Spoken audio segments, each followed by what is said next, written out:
Welcome అండి అందరికీ గ్రామ దేవతల ఆశీస్సుతో వీడియో చేస్తున్నాను అనమాట. Welcome Aryan media. మేము కొండకి వెళ్ళే ముందులో మేము గ్రామ దేవతలని ఆశీస్సులు తీసుకుందామని ప్రతి గ్రామ దేవత టెంపుల్కి వెళ్ళడం జరిగింది. మా ఊర్లో 4 గ్రామ దేవతలు ఉన్నాయన్నమాట. ప్రతి ఒక్కరూ ఊరి నుంచి బయటకు వెళ్ళే ముందు గ్రామ దేవతలకు మొక్కేసి ఆశీర్వాదం తీసుకోవడం ఎలాగ వెళ్తారో అలాగే మేము శబరిమల వెళ్ళే ముందులో యాత్రకి వెళ్ళే ఇడుములు కట్టే ముందులో మేము గ్రామ దేవతల ఆశీర్వాదం తీసుకుందామని వెళ్ళామన్నమాట. 4 అమ్మవారి గ్రామ దేవతలు ఆశీర్వాదం తీసుకున్నాము. విగ్రహం ప్రతి దగ్గర మిగతా విగ్రహాలు లేవు.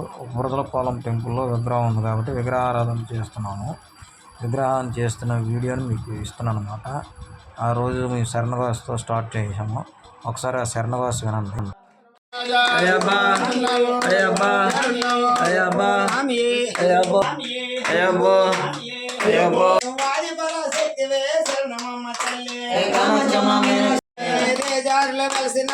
చూశారు కదమ్మా, అలా ఉంటుంది.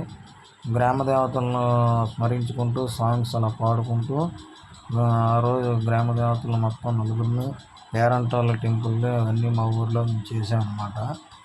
అది మీకు ఇలాగ ఉంటుందని చాగంటి కోటేశ్వరరావు గారు కూడా మీరు క్లిప్స్ చూసి ఉంటారు. గ్రామ దేవతలను ఎలా స్మరించుకోవాలి, ఊరి నుంచి వెళ్ళేటప్పుడు ఎలా స్మరించాలి, వచ్చిన తర్వాత ఊరి నుంచి ఎలా స్మరించాలో చాగంటి కోటేశ్వరరావు గారు ప్రవచనాల్లో కూడా మనం విన్నాము. అది మరొకసారి శరణఘోష వినండి. గ్రామ దేవత శరణఘోష.